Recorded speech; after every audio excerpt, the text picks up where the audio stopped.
E aí, pessoal, tudo bem? Estamos começando mais uma entrevista muito especial nesse quadro que já é uma loucura. Chama-se Saudade do Tricolor. Começou meio por acaso, Simon. Foi meio que na quarentena, peguei gosto pela coisa. Só que antes da gente começar a apresentar o cara que está do meu lado aí, eu quero dizer para você se inscrever aqui.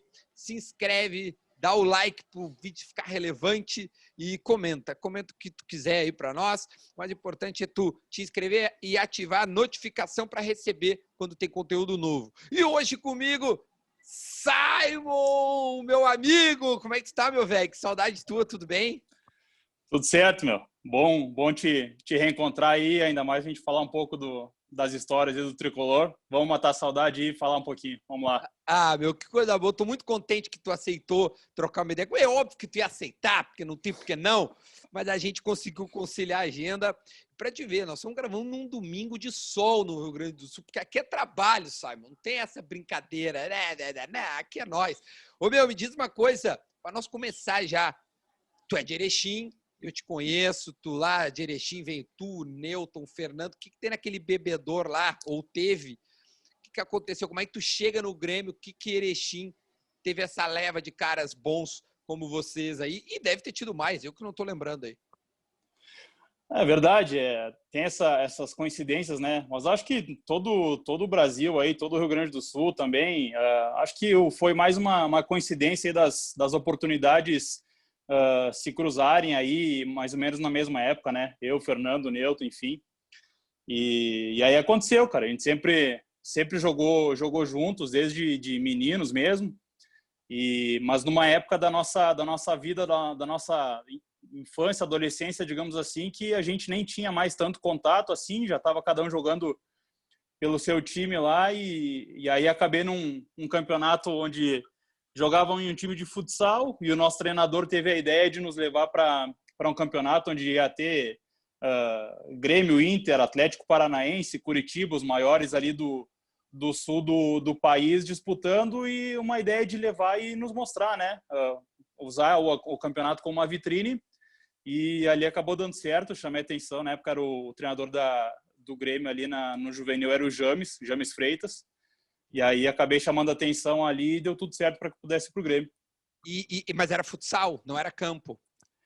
O nosso time era de futsal, mas esse campeonato era campo, né? E ali o nosso treinador, então, e os patrocinadores do nosso time, da nossa equipe, porque a nossa equipe, no momento, naquela época, nós éramos campeões infantil estadual, né? Então, nós tínhamos uma boa equipe no futsal. E aí a gente foi jogar esse campeonato de campo, não com nenhuma pretensão de ganhar nem nada, mas com a pretensão realmente de mostrar, né, os atletas e mostrar o nosso potencial para a gente pudesse chamar a atenção de algum clube e abrir alguma oportunidade nesses clubes no campo. E tu já seguiu na zaga, quando tu sai, nessa brincadeira, tu zagueiro ou outra posição? Não, na verdade, sempre fui pivô, né, no futsal. Sempre gostei de fazer gol e modéstia à parte, me dava muito bem lá na frente. Mas é que como o campeonato era campo, a nossa equipe tinha um grupo reduzido e os maiores jogadores era eu e o nosso fixo, né? E aí vai botar quem na zaga? Eu coloco os dois maiores. E aí eu acabei sendo improvisado e deu certo, chamei a atenção na zaga. Pode ser também, era a oportunidade que eu precisava para ir para um grande clube e foi assim que aconteceu. Que legal, meu. E aí tu chega no Grêmio e, enfim, fala um pouquinho só da base ali. Pô, esses tempos eu entrevistei o Pico, o cara contou histórias incríveis da base, sabe? Como ele sobe. E é por isso que eu queria, assim, nesse início de conversa. Como é que foi tua base? Como é que tu sobe pro profissional? Porque tu tem uma base que eu lembro que teu nome já chamava atenção. Cara, tem um zagueiro bom na base, vai subir, não sei o que, e sobe e faz uma trajetória legal. Como é que foi a base e a subida do profissional? Como é que tu é puxado, chamado, treina e tal? Sim. Na verdade, a minha trajetória na base do Grêmio foi muito rápida, assim. Eu tive uma ascensão muito rápido porque eu cheguei, era mais ou menos em fevereiro para março. Abril a gente já foi disputar o primeiro campeonato ainda. Eu recém tinha chegado, cheguei como teste ainda, não cheguei com contrato assinado, não fui contratado, então precisei passar por um período de teste. Fui aprovado e ali em abril a gente já foi disputar um campeonato na Bahia e na segunda, se eu não me engano, na segunda rodada o James já me colocou como titular, porque tinha um volante que não lembro quem era, tinha acontecido algum problema e para ter uma noção, eu nem estreiei como zagueiro, né? Minha primeira oportunidade foi como volante para quebrar um galho ali. Fui bem, me destaquei, aí o James no próximo jogo já me manteve de titular, enfim. E eu comecei a minha trajetória ali na base. E aí voltei, veio o segundo ano de juvenil, fiz o segundo ano inteiro jogando, mas sempre uma competição ou outra, que o Grêmio sempre teve esse costume, às vezes eu não sei como é que é hoje ainda, mas antigamente levava assim, os últimos anos de junior, seria o sub-20, jogavam as competições e sempre tem aquele primeiro ano de junior que o cara não recebe muita oportunidade, enfim. Então, acontecia, o Grêmio mandava 2 equipes.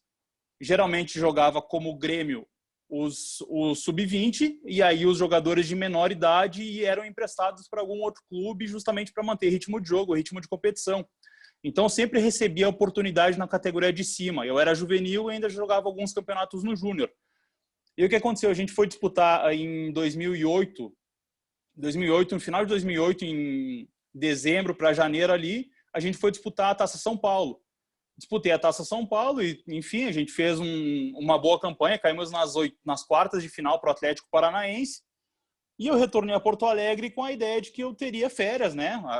Acabou o ano da categoria de base, teria férias, enfim. Eu fiquei uma semana em Erechim, me liga o supervisor da nossa categoria, o Vicente Pilati, me liga dizendo que era para eu me apresentar. Ele me ligou, era 10 da noite, eu não lembro qual era o dia da semana, mas eram 10 da noite, ele falou assim, amanhã tem treino no profissional 3 da tarde, eu preciso que tu esteja em Porto Alegre. E eu em Erechim. E não tinha como pegar uma passagem de ônibus, nada. Liguei pro meu pai, não, arruma a tua mala, vou abastecer o tanque do carro, nós vamos embora, não tem problema nenhum. E aí fui, aí cheguei lá, só que aí quando eu cheguei lá, o que tinha acontecido? O zagueiro da base para subir, enfim, na época era o Wagner Fogolari, que está no São José. E aí, se eu não me engano, o Wagner fez o Vagnão, isso, ele fez... lutou contra um câncer e superou. Exato, O Vagnão. esse cara, baita cara. E aí, se eu não me engano, ele tinha feito alguns amistosos, um jogo, e não tinha ido muito bem. E aí, ele estava com o percentual de gordura acima do limite. E o treinador era o Celso Rotti, um cara que cobrava muito nessa questão também. Então, assim, o Celso Rotti é aquela coisa, né? Pô, se tu dá essa brecha, tu tem que render em campo. Tu não pode dar a mínima brecha, porque, assim, tudo pode ser usado contra ti, né? Aquela questão. E aí ele acabou não indo tão bem em um desses jogos aí. Como ele também estava um pouco acima do peso, o Rotti simplesmente falou assim, vou dar uma segurada no Wagner e me traz o próximo zagueiro da base. E o próximo zagueiro da base acabou que era eu, né? E aí eu recebi essa oportunidade, comecei a treinar.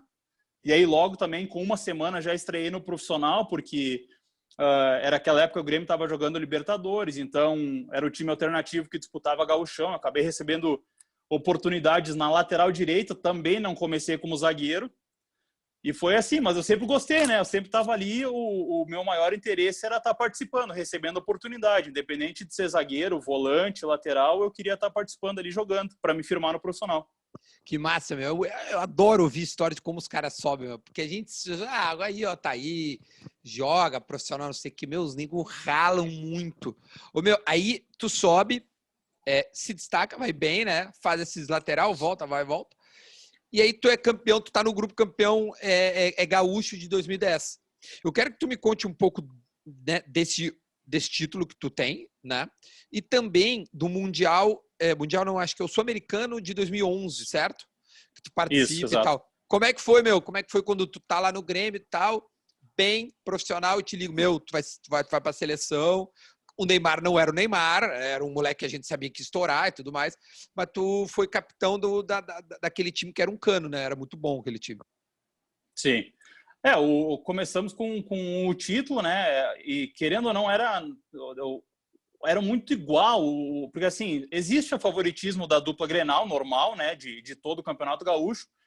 Os elencos eram muito iguais, mas teve aquela época desse ano aí, foi aquela época que veio Borges, veio o Leandro, o Hugo, vieram muitos jogadores de qualidade. Então, assim, e era o Silas também, vindo de uma boa campanha no Avaí também. Então, assim, criou-se uma expectativa positiva em relação ao nosso time e, felizmente, a gente conseguiu confirmar essa expectativa com o título de 2010. Era realmente, o Jonas estava numa fase espetacular. Acho que tinha o Douglas, o Edilson. Douglas. Era bom. Rockenbach, não? Acho que tinha, cara. Era um bom time. O Rockenbach era muito bom time. O Vitor era o goleiro. Então, assim, a gente realmente, aquele time era muito bom. Eu acabei não tendo tanta oportunidade, porque era aquela transição ainda, querendo ou não, era muito novo. E a gente sabe que realmente clubes grandes preferem dar um pouco mais de oportunidade a jogadores da defesa, né? Jogadores um pouco mais experientes, mais rodados. Mas eu estava ali, joguei alguns jogos, enfim. E dessa época mesmo ali, desde o Sub-17, da base, eu já vinha recebendo constantes convocações para a seleção brasileira. Então, eu fiz uma trajetória na categoria de base da seleção brasileira desde o Sub-17, Sub-18 até o Sub-20. E aí, Sub-20, quando apareceu essa convocação da Sub-20, fiquei muito feliz justamente porque, assim, era um time espetacular. A gente via porque eram muitos jogadores que já estavam em destaque no cenário nacional, não eram tão renomados, não estavam tão firmados, mas, assim, o Neymar já era o grande destaque do Santos naquela época, né? O jogador que mais chamava atenção, que mais tinha mídia, enfim, junto com o Ganso e o Robinho ali. Então, assim, era um time que tinha Casemiro, tinha Fernando, tinha Danilo, tinha Alexandro, na época era o Marcelinho, que hoje é o Lucas, né, do Tottenham. Então, assim, era muito bom. E a gente conseguiu o último título sul-americano, né, com essa equipe toda. Foi o último título que a seleção sub-20 teve do sul-americano. Eu lembro, esse time era muito bom. Eu lembro que eu acordava de noite para ver esse time jogar, cara, porque o Neymar tava... Se eu não me engano, ele ganha Libertadores no ano seguinte ou nesse ano, cara. Acho que... Foi esse ano, foi 2011. Foi, né? Cara, era uma coisa... O Neymar tava assim... O que ele joga na Europa, ele jogava no Santos já. Era uma coisa inacreditável. Deixa eu lembrar, tem 2 episódios que eu acho que marcaram a tua passagem pelo Grêmio, tá? Primeiro deles, um jogo contra o Flamengo, o 4-2, que é quando o Ronaldinho vem jogar, né? Se eu não me engano, tu joga esse jogo e dá-lhe sarrafo no homem até dizer chega, que era uma característica tua e a torcida adorava. Quero que tu lembre um pouco desse jogo, como é que foi semana, pré-eleição, como é que estava o ambiente para vocês, embora não tivesse muito a ver com os jogadores. Eu já falei isso com o André Lima, ele disse, cara, eu nunca tinha visto um estádio xingar tanto uma pessoa, um jogador. Nunca. Eu quero que tu lembre também, sim, já que tu participou, e é da base, né? Às vezes isso se aflora mais. Sim. O que aconteceu? Aquela semana realmente foi atípica. Uma semana muito mais movimentada do que as outras, porque a imprensa também, né? A imprensa estava estimulando muito esse jogo. A torcida, era uma questão de honra, né, para os torcedores, né, pelo que aconteceu, aquela frustração toda de talvez um possível retorno do Ronaldinho e acabou não acontecendo, tudo mais. E aí o que aconteceu? Todo mundo tava muito pilhado para aquele jogo e a gente sabia que a nossa responsabilidade era muito maior. Né? Vários fatores influenciavam naquele jogo, porque uma que a gente ia enfrentar uma grande equipe, independente de Ronaldinho ou não, do que tinha acontecido com ele, era um elenco muito bom, tinha o Thiago Neves, tinha a David, tinha um elenco muito bom o Flamengo. Léo Moura, exato. Então, assim, era realmente, seria um jogo complicado de qualquer maneira. E aí a gente realmente treinava com aquilo e foi uma pressão muito grande pra gente, porque a gente sabia que a gente não podia perder de maneira alguma, de forma alguma, e aí a gente vê toda aquela mobilização e o Olímpico lotado, e a semana inteira os treinos tinha presença de torcedores, o pessoal ia lá e nos incentivava, tudo. E aí depois ainda a gente começa o jogo, tudo mais, aquela atmosfera toda, e a gente sabia, é uma coisa que eu comento até hoje, assim, com os meus amigos, assim, pergunta, o que tu acha sobre a Arena e Olímpico e tal, e é sempre, não vou fugir do assunto, só vou fazer um comentário pontual que, assim, tinham jogos que a gente via e escutava a torcida e sentia o calor da torcida, que a gente sabia que independente do que acontecesse no campo, a gente ia ganhar o jogo, que não tinha jeito de perder aquele jogo, porque a gente sabia o que estava envolvido e que a torcida ia nos incentivar até o final. Só que acontece uma reviravolta. Eu fiquei arrepiado, meu. Eu fiquei arrepiado agora. É exatamente isso. Só que acontece uma reviravolta que, do nada, o Flamengo a gente começa bem o jogo, aquele jogo meio truncado, mas a gente tentando as ações, e aí em 2 lances o Flamengo, 2-0. E aí fica aquele clima de, né, pô, a equipe dos caras é muito boa e já tá com 2-0 na frente, a gente pensa como é que vai ser, né? A gente já começa a trazer aquela responsabilidade que já era grande e se torna ainda maior. Mas mesmo assim, como eu te falei, a gente não parou de correr um minuto porque a gente sabia que a partir do momento que a gente fizesse um gol, as coisas iam mudar completamente. E foi o que aconteceu no final, A torcida ia vir, né? A torcida ia vir junto. Exato. Eu tava na arquibancada, cara, era realmente uma loucura aquilo. Foi um absurdo. Mas enfim, continua que eu tô me lembrando, tá passando um filme. E aí a gente começa a fazer. E aí o que aconteceu? Teve um lance ou outro que eu ia, né, marcava o Ronaldinho, às vezes a gente disputava a mesma bola, o mesmo lance. E para mim aquilo era importante. Muita gente fala assim: o Simon jogou para a torcida, gostava de jogar para a torcida. Não é a diferença entre jogar para a torcida e trazer a torcida para ti é muito diferente. Eu precisava daquilo, eu sabia que quanto mais incentivo da torcida, quanto mais eu sentisse a torcida do meu lado, melhor era para a gente, principalmente naquele momento que a gente precisava buscar uma reação. Então eu não jogava para agradar a torcida. Eu fazia os meus lances, eu puxava, eu chamava, buscava a torcida para mim a todo momento, todo lance, para que a gente não caísse no marasmo, para que a nossa equipe não baixasse a guarda e de repente as coisas se tornassem mais difíceis do que já estavam. Em algum momento tu trocou ideia com ele? Tipo assim, no meio, tu tá marcando, tu te recorda se tu trocou uma ideia, ele te falou, meu, calma, pô, não bate tanto, ou na próxima, sabe? Teve algum diálogo, não?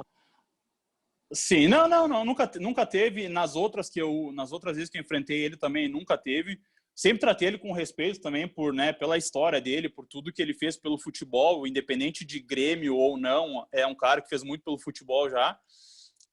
Mas assim, ele sempre foi um cara que foi tranquilo também. Ele tomava as pancadas, sofria falta e nunca foi de revidar nem nada.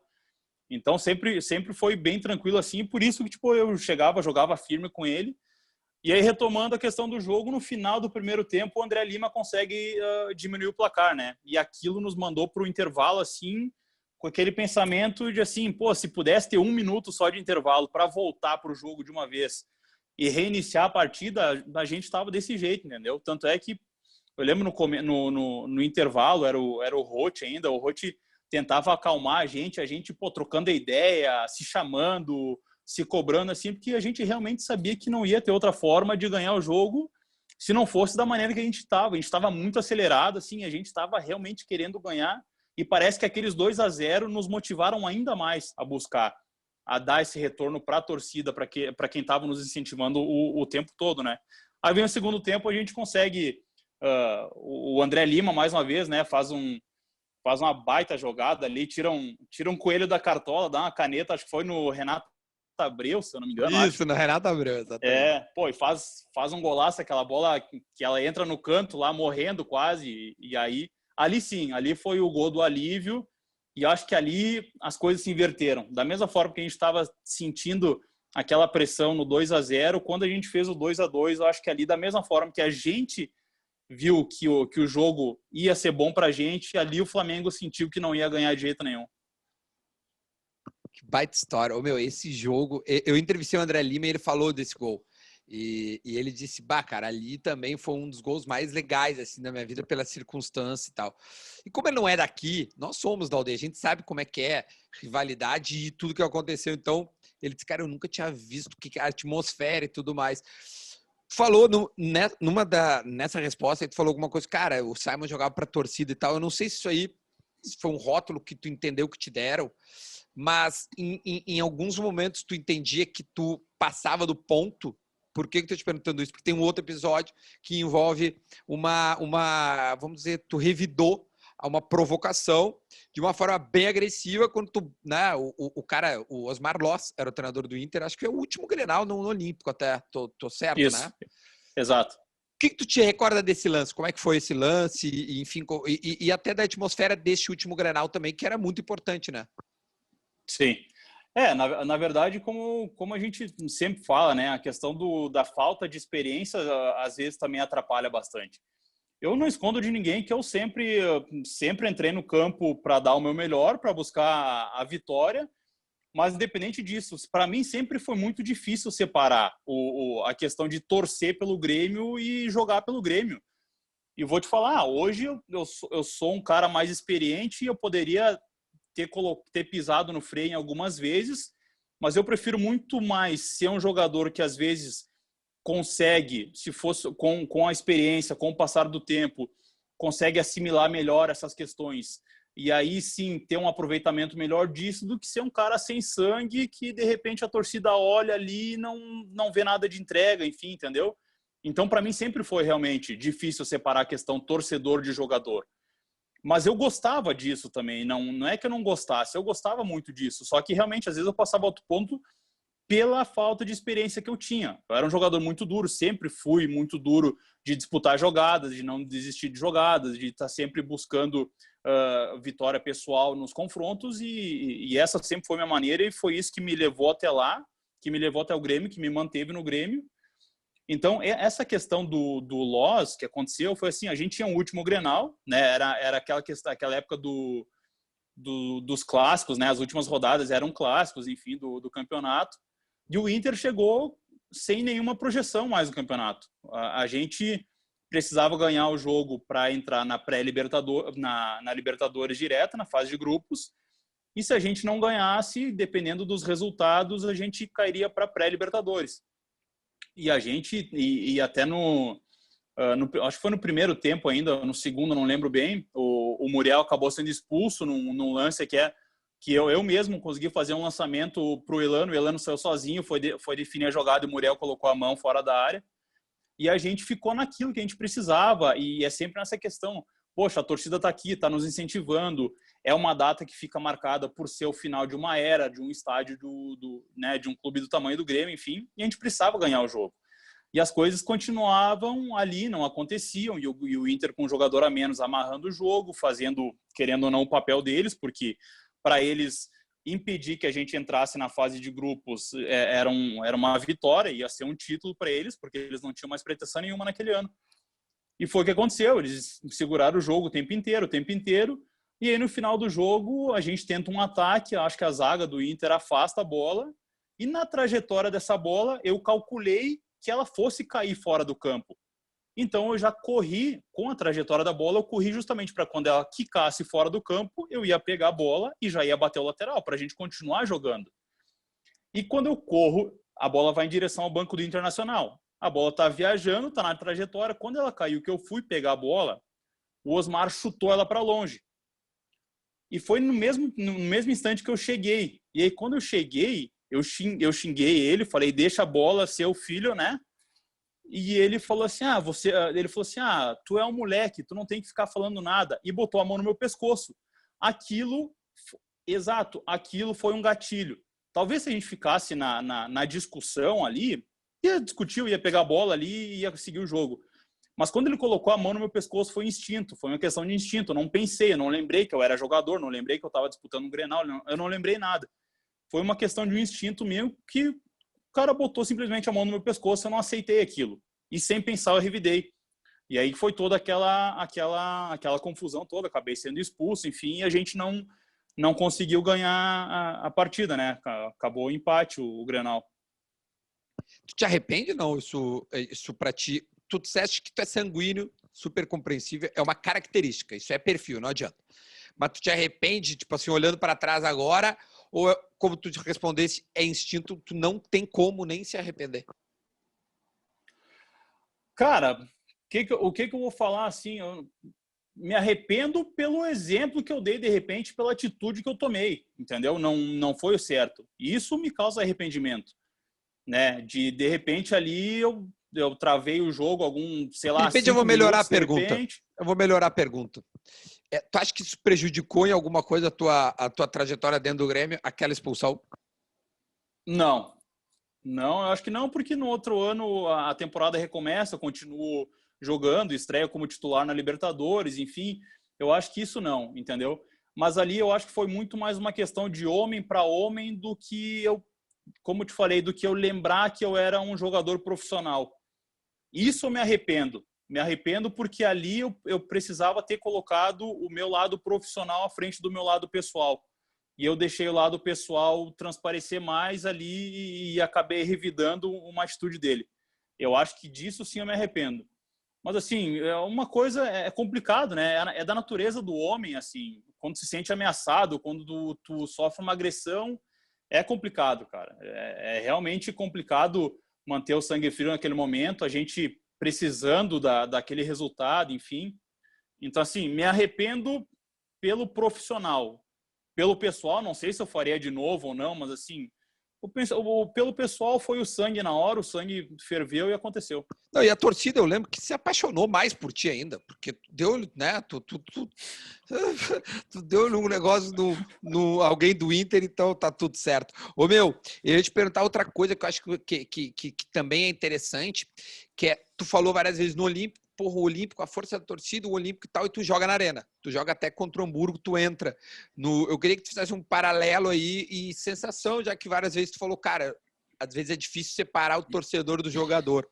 Como é que é, então, o torcedor jogar nos dois, né? Jogou nos dois estádios, na saída e na entrada de outro, para ti, os sentimentos, tá ligado? De estrear a arena. É muito bom também, porque assim, antes do jogo do Hamburgo, né, teve toda uma festa, a festa de inauguração, enfim, assim, tipo, o jogo foi a última parte, né, de todo o protocolo, assim, então, realmente a gente acompanhou ali da beira do campo toda a apresentação ali e todo o protocolo, enfim, e foi maravilhoso. Realmente, como eu falei, a transição do Olímpico para a Arena, e é diferente, são estádios diferentes, já é uma era mais moderna, né? Já são estádios que já visam mais a semelhança com o futebol europeu. Então, tem tudo aquilo realmente. E para a torcida é um presente, querendo ou não. Hoje, para qualquer torcida, ter um estádio novo, um estádio moderno, é um presente. É um motivo de orgulho para qualquer torcedor também.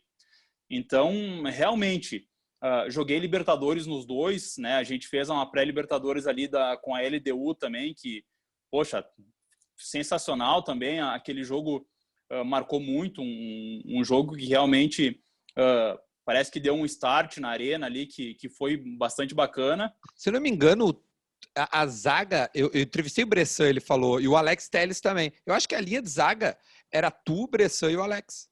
Eu acho, se eu não me engano. Exato. Né? O lateral Pará, pode ser? Eu acho que era o Parazinho. Então era Pará, Simon Bressan e Alex Telles. E os dois recém-chegados do Juventude já estreiam como titulares. E é um gol do Elano, né? Um foguete assim no ângulo que é 1-1 e aí vai para pênalti. Isso.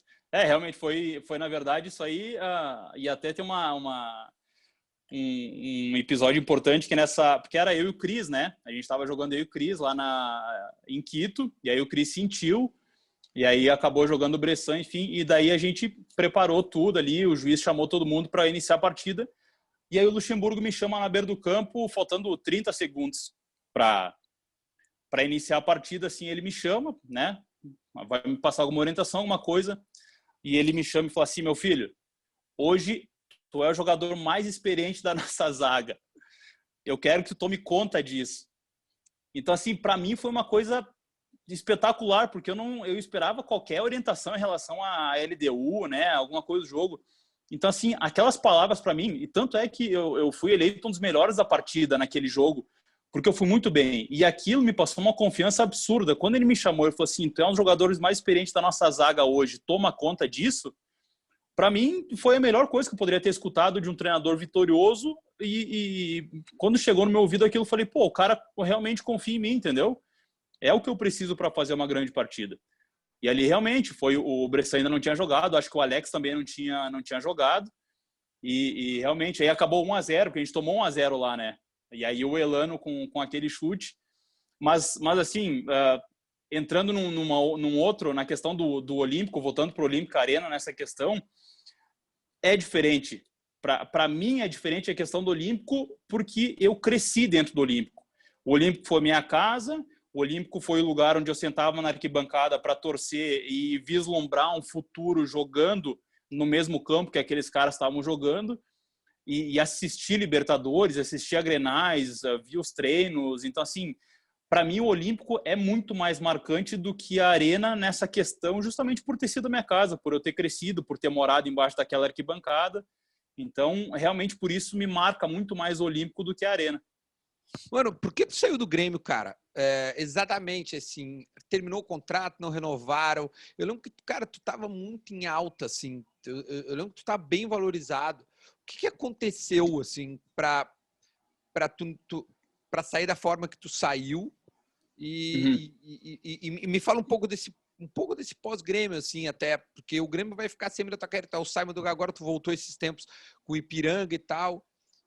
Até jogou lá em meio à pandemia ali, foi fora. E aí, eu olhando na TV, eu vi que tu cumprimentava todos os caras. Ou seja, tu é um cara da casa. Tu sente que, porra, o Simon é do Grêmio, entendeu? Me conta essa saída. Foi 2014, eu acabei a temporada ali, meu contrato vencia em fevereiro de 2015. E a gente começou a falar sobre uma renovação, enfim. Só que o Grêmio ofereceu uma renovação por 2 anos, mas não me ofereceu valorização salarial. E naquele tempo eu já vinha com um contrato antigo que eu já deveria ter uma renovação, uma renovação não, uma valorização salarial, e eu não tive. Então ficou muito nessa questão. Eles me ofereceram isso, a gente renova, mas a gente renova pelo que tu tá ganhando. Não tem como renovar por mais, enfim. E eu já estava há 2 anos, os últimos 2 anos, e nesses últimos 2 anos de contrato, que era quando eu precisava já ter revisto essa minha questão do salário para receber a valorização, não tinha recebido, enfim.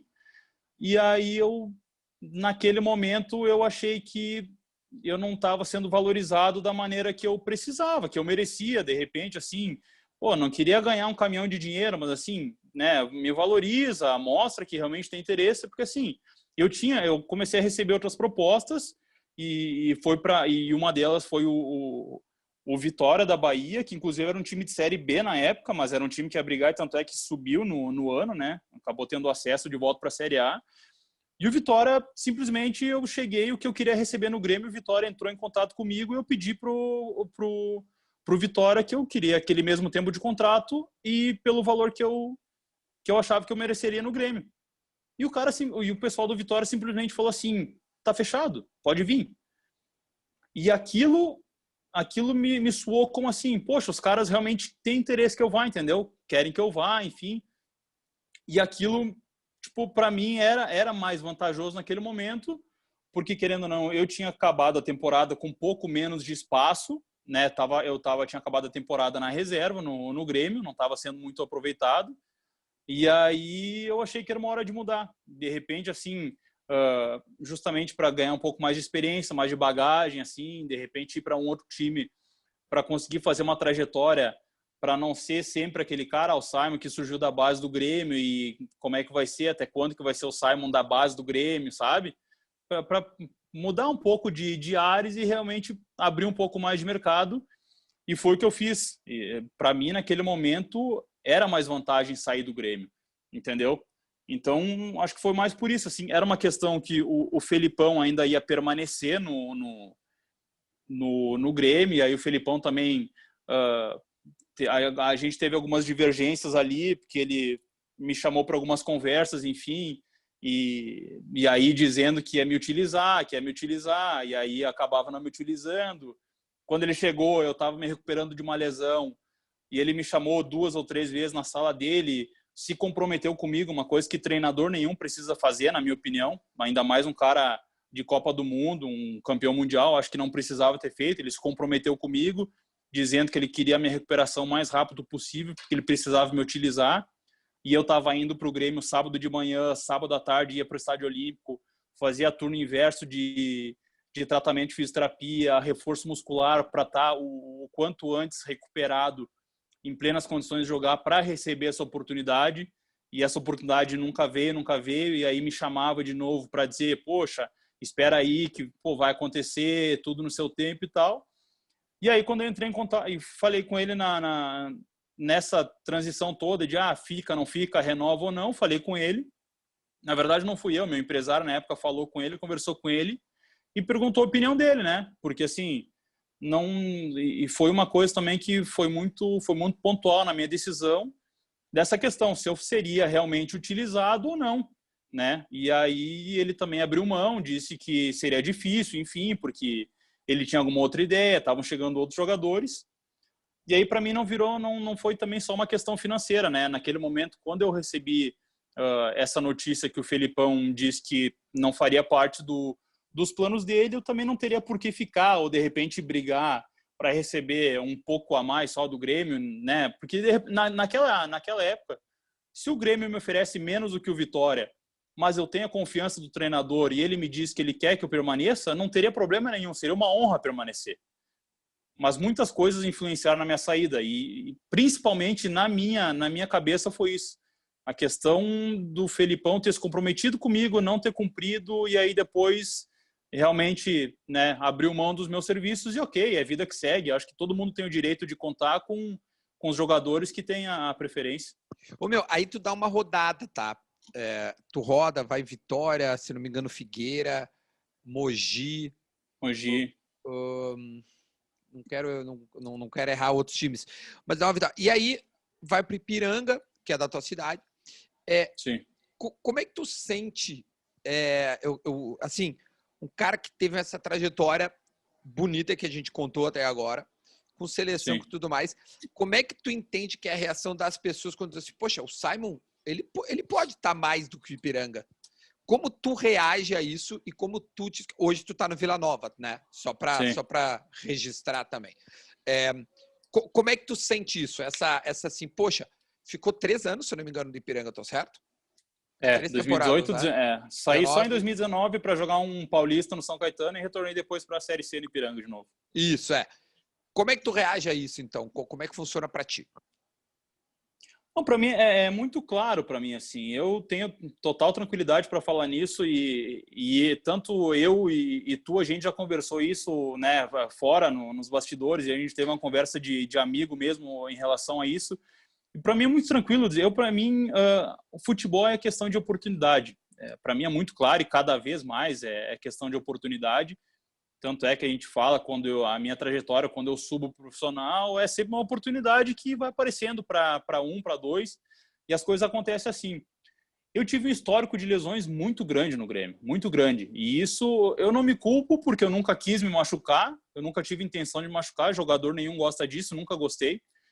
Mas eu perdi oportunidade de sair do Grêmio, às vezes, quando não estava jogando, de sair para um ano de empréstimo, para clubes que disputavam a própria Série A do Campeonato Brasileiro. E ali sim, de repente, me firmar, me estabilizar, conhecer um pouco mais de futebol, me desenvolver, né, ganhar mais experiência. E eu acabei não tendo essas oportunidades justamente porque eu tive uma sequência de lesões muito grande que me atrapalharam muito. Então, assim, da mesma forma que quando as coisas não acontecem para um outro zagueiro e eu tive oportunidade, quando eu não pude jogar, outros zagueiros tiveram, e essa questão de sair para um empréstimo ou não aconteceram também. Então, eu sempre busquei fazer o meu melhor dentro do campo quando tinha condições. Tanto é que o meu histórico no Grêmio, eu nunca fui cobrado por péssimas atuações, por atuações ruins. Eu nunca fui, como é que eu posso dizer assim, nunca fui taxado por ser um jogador que não tinha condições de jogar no Grêmio. Mas realmente, eu sempre fui taxado como um jogador que teve um histórico de lesões. E isso eu acho que realmente atrapalhou muito. E aí, quando às vezes a gente não consegue não desenvolver, não ter uma sequência, vem outros jogadores, vem outras oportunidades e as coisas começam a acontecer para outros e a gente vai indo para o final da fila. É uma questão natural das coisas, né? Oportunidade para um, o outro tem que esperar a sua vez. E eu vejo isso, mas eu acho que o futebol é muito dinâmico, eu vejo ainda que eu tenho muita capacidade e eu acho que nessa questão de lesões, hoje eu sou muito grato agora, porque eu tô agora virando esse ano, eu vou ir para o meu 4º ano sem nenhuma lesão grave, então assim, conseguir ter um tempo bom de jogar, fazer números, participar de jogos sem ter lesão nenhuma. Então por isso que eu tenho muita tranquilidade para falar disso e sei que às vezes, por mais que demore, eu me vejo hoje como um jogador muito completo nessa questão de experiência, de saber sentir o jogo, de conhecer adversário, muito mais do que eu era no Grêmio.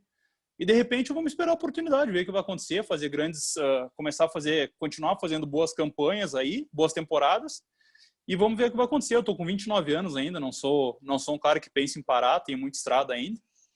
E é mais ou menos isso, para mim é muito tranquilo essa questão assim. Eu realmente não, eu concluí porque é até o contrário. É tipo assim, tu tinha tanta condição que até, tipo, poxa, o Simon podia estar num outro clube, cara.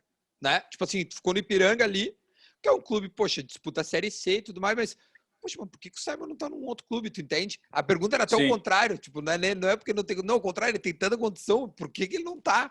Então, às vezes, Sim. tem coisas que realmente nós que estamos de fora já não sabe. E assim a gente vai descobrindo histórico de lesão, de repente uma oportunidade que foi prometida e não foi dada, uma aposta que não deu certo. Cara, vou pro Vitória, espero estourar, não estoura, vai para uma outra, não estoura, né? Eu acho que é por aí, Sim. né? E esse é o grande lance de entrevistas assim, a gente fica sabendo de bastidores, coisas que a gente tem pouca oportunidade de saber. Eu não sei se tem Sim. mais alguma coisa, mas acho que é por aí, né, Simon? Não, é isso mesmo, cara. Eu tô bem tranquilo. Bom falar contigo, cara. Bom que eu sei que tu tem um alcance muito grande aí com o pessoal do Grêmio e não só pelo Grêmio, né? Pelo trabalho já que tu vem fazendo há muito tempo. E é bacana trocar essa ideia justamente por isso, né? Tem pessoas que conseguem saber da nossa trajetória, do que acontece no futebol apenas por matéria de site, enfim. E às vezes quando a gente consegue conversar dessa forma informal e realmente explicar e ver o que aconteceu, que as pessoas possam ter a nossa versão dos fatos e ver da nossa forma também, porque assim, futebol, as coisas não acontecem a todo momento como a gente espera, como a gente quer, e é maravilhoso por isso, cara. E o futebol sempre vai ser muito bom por isso, porque as coisas não são exatas, então é uma questão de oportunidade aqui, é uma questão de... E nessa questão, assim, nos últimos anos eu preferi retornar ao meu centro, assim, aquela questão de juntar os cacos, me fortalecer espiritualmente, ficar perto da minha família, ver a minha filha crescer de perto, e aí agora sim recuperar as energias bem, mais experiente, mais controlado, mais contido, sabendo melhor das coisas, para daí sim o que acontecer daqui para frente tentar desenvolver da melhor maneira possível, já tendo errado, né? Aquela questão, pô, se o novo soubesse e o velho pudesse, né? Tem coisas que só a experiência traz e hoje eu me sinto feliz por isso. De repente era para ser esse meu caminho, de repente não, com certeza era para ser esse meu caminho, mas não significa que vá parar aqui ou que vá se manter nesse nível. Eu tenho muita convicção no meu trabalho e sei que, como eu te falei, se eu seguir ainda fazendo temporadas sem nenhuma lesão, tendo sequência de jogos, eu posso buscar muita coisa boa ainda.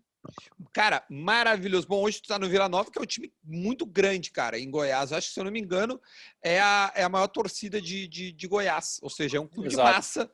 É um lugar, tá com o Bolívar, que é um cara que, particularmente, eu gosto muito dele, né? Embora tenha levantado taças não muito agradáveis, mas ele é um cara sensacional. Certamente tu vai aprender muito com ele. Meu, muito obrigado de coração. Tem uma galera aí, certamente, que tá contente de te ouvir, né, de lembrar de coisas muito bacanas. Então, só tenho que te agradecer e te desejar muito boa sorte, tá, meu? Eu que agradeço aí a oportunidade mais uma vez, um prazer falar contigo. Tu sabe que quando precisar é só chamar e que a gente troca essa ideia aí, sempre saudável. E deixar um abraço a todos aí que te acompanham teu trabalho, no teu canal aí. Foi um prazer mais uma vez falar da minha trajetória aí e relembrar os tempos do Tricolor. Maravilha, tamo junto, se inscreva, deixe seu like, comente. Eu e o Simon vamos ficando por aqui, a gente volta numa próxima oportunidade. Tchau, gente, até!